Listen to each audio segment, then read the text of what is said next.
Sabi ko sa kanila, doon sa pinaka-head nila, sa district engineer nila. Sabi ko doon sa pinaka-ano, sabi ko, bossing, hindi pinakikita sa akin lahat ng project nyo ha, simula nung nakaraan ha. Sabi niya, hugas kamay po si Gobernador Dan Fernando sa mga maanomalya na flood control dito sa Bulacan. Tandaan natin mga kababayan, ang nangunguna po sa pinakamarami lang naman na flood control sa buong Pilipinas ay ang lalawigan ng Bulacan na mayroong 668 na mga flood control project at ito po ang nakakuha ng isa sa pinakamalaking pondo ng maanomalya na flood control. Kaya ang sabi po ng Commission on Audit ay dapat imbestigahan ang lahat ng mga flood control sa Bulacan. Yan po yung ating pag-uusapan, pero bago ang lahat, huwag kalimutan munang i-like ang video ito mga kababayan. Ito na nga po mga kababayan natin, no? Kanya-kanya na sila hugas kamay itong mga politiko ngayon at sinasabi ni Daniel Fernando, ang gobernador ng lalawigan ng Bulacan, na wala daw po silang involvement or hindi dumaan sa kanilang mga kamay itong mga maanomalya na flood control dito po sa lalawigan ng Bulacan. At ang sinasabi nitong si Gobernador Daniel Fernandez, Daniel Fernando, not Fernandez. Ito si Daniel Fernando ay ang mga involved umano dito ay ang mga kongresista dito sa Bulacan. At the same time, itong DPWH. Nako po. Ito panoorin natin mga kabayan. ano mga project dadaan mo na sa akin. Opo. So, Gob, yung pong mga proyekto, yung mga flood control project ho dyan na aprobado na pero nakatakda pa lang na simulan, ito ho ba yung maaantala, mapopostpone po sapagkat meron ho tayong ongoing na investigation? Actually, sa national government yan, di ba? Yung mga project na ito, dadaan mo na sa akin. Pero palagay ko ngayon, kaya nga di ba inayos na ng, kumbaga, ang I heard, pinloading ng Pangulo, yung mga nandun ng mga mataas na opisyalis dyan sa DPWH. Dapat lang. Yes. Dapat lang. Ayusin nyo muna nila bago ito magsigawa ulit ng mga flood control na project na ganyan kasi kinakailangan maging maayos. Hanggat hindi ito naayos, kinakailangan huwag mo nang umpisahan. Pero ito sa panahon yan, kinakailangan madaliin nila. Madaliin ang investigation. Grabe, ang lalaki ng mga proyekto dyan, no, mga kabayan po natin. No? Ako talaga, sa akin talaga, hindi pwedeng ligtas ito, si Bongbong Marcos. No? Kasi 3 years, sabi nga ni Atty. Rowena Guanzon, ngayon lang po siya nagising. Diba? So ngayon, tingnan nyo po ha, kahit dito po si Gobernador, mga kababayan po natin. At si Gob Daniel Fernando, hindi pwede na magmalinis siya dito, mga kababayan po natin, sa totoo lang. Kasi, trabaho niya rin po bilang ama ng lalawigan ng Bulacan. Dapat trabaho niya rin na reviewin po yung mga flood control project na yan. Bakit ngayon lang po siya nag-ingay? Bakit ngayon lang po siya nagsasalita kung saan nagsalita itong si Bongbong Marcos? Diba dapat ikaw ay ama ng lalawigan ng Bulacan, dapat nire-report mo yan. Diba? Ito mga proyekto dito, palpak, yung proyekto dito, palpak. Bakit? Anong ginagawa ng congressman dito? Anong ginagawa ng DPWH dito? Bakit ngayon lang po siya, no? Panay interview dahil siya ngayon po ay sinisisi na ng mga taga Bulacan. Siya ngayon ang binabato. Siya ngayon ang sinisingil, Gob, nasaan na yung mga flood control project dito. Kaya ngayon, para, alam mo na, di ba, kaysa sisihin siya, okay, ibatuhan natin itong mga kongresista na ito at mga taga-DPWH na ito. Dapat noon pa, kung talagang wala siyang involvement dito, dapat noon pa, nagsalita na po siya. Kaya ngayon sabi ng taga-Bulacan kung hindi ramdam ni Gob Daniel Fernando, yung mga flood control, kami rin, hindi namin ramdam si Gobernador Daniel Fernando. Pero mga kababayan natin, ano na to ngayon, no? Last term na ito ni Gob Fernando. Patuloy natin. Yun talaga yan. And I suggest sa ating mahal na Pangulo na huwag niyang ipag-ubaya ang investigation mismo sa kanyang mga tao. Sa okas.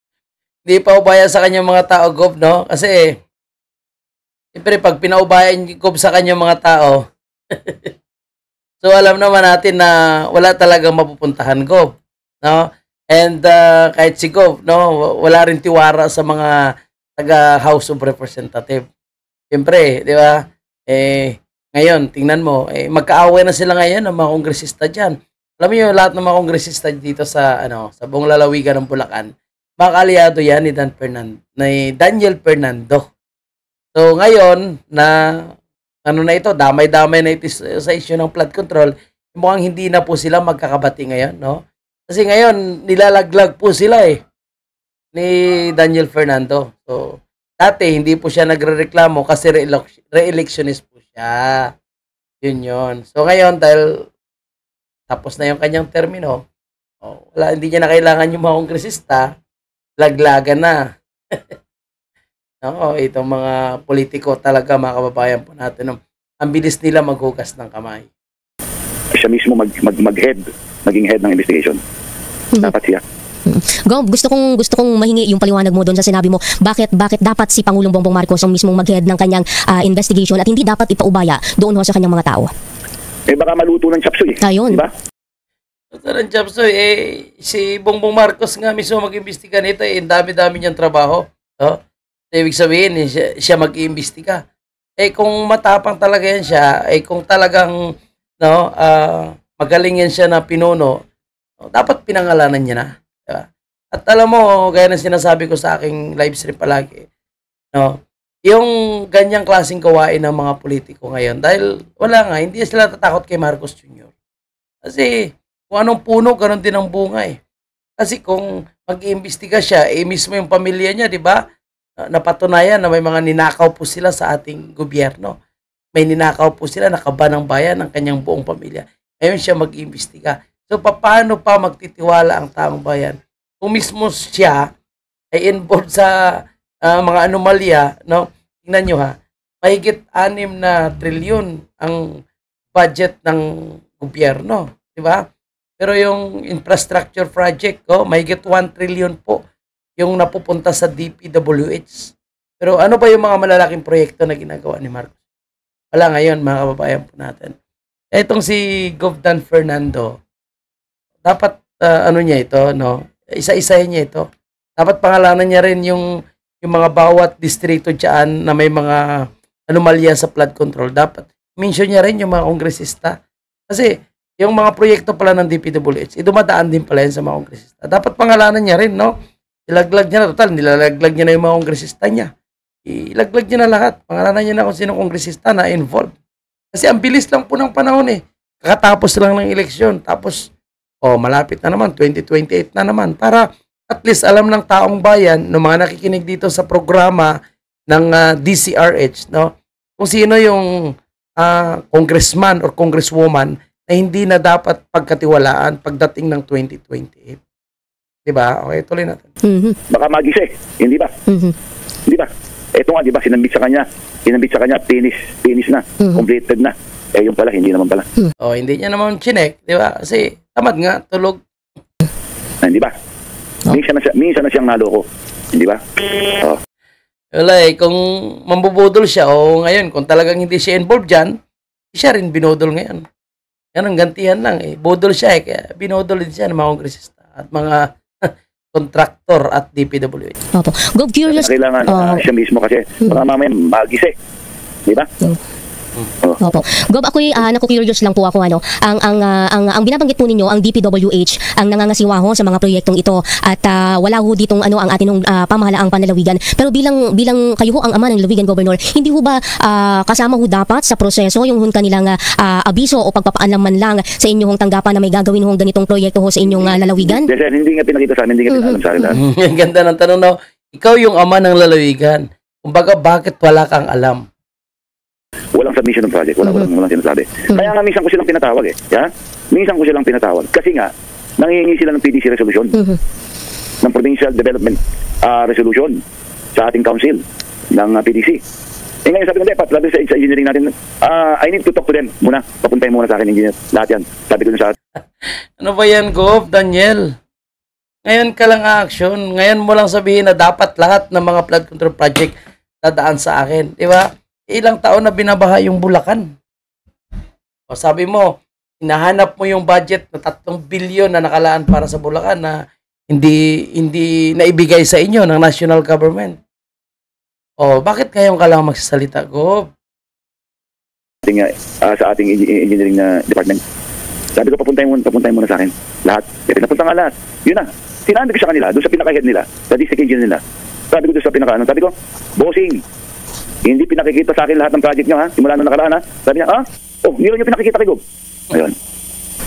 Ganito yung mga tao niya. Sabi, umamin. Ayun. Hindi ba?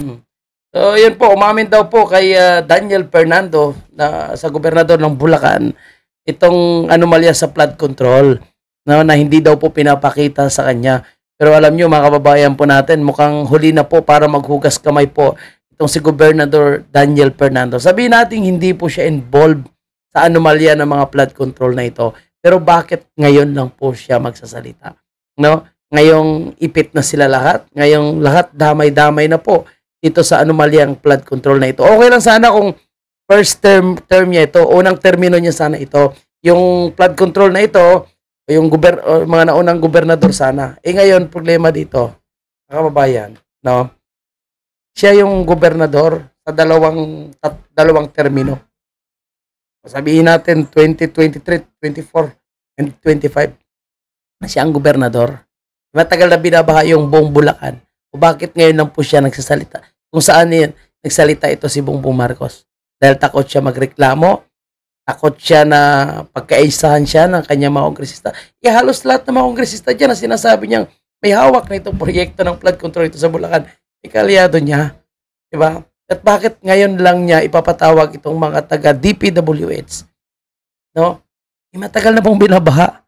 So, para sa akin ha, mga kababayan ha, analysis at opinion ko dito, huli na para maghugas kamay itong si Gobernador Daniel Fernando.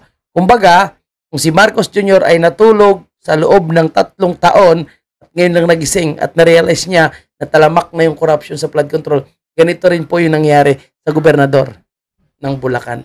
Di ba? Yung tao, naghahanap na eh. Gob, bakit ngayon ka lang action? Gob, hindi ka namin nararamdaman. Kung hindi mo nararamdaman yung flood control, ganon din kami, hindi rin po namin nararamdaman. So yan lang po yung ating update mga kababayan po natin. Maraming salamat at huwag kalimutan like ang video ito.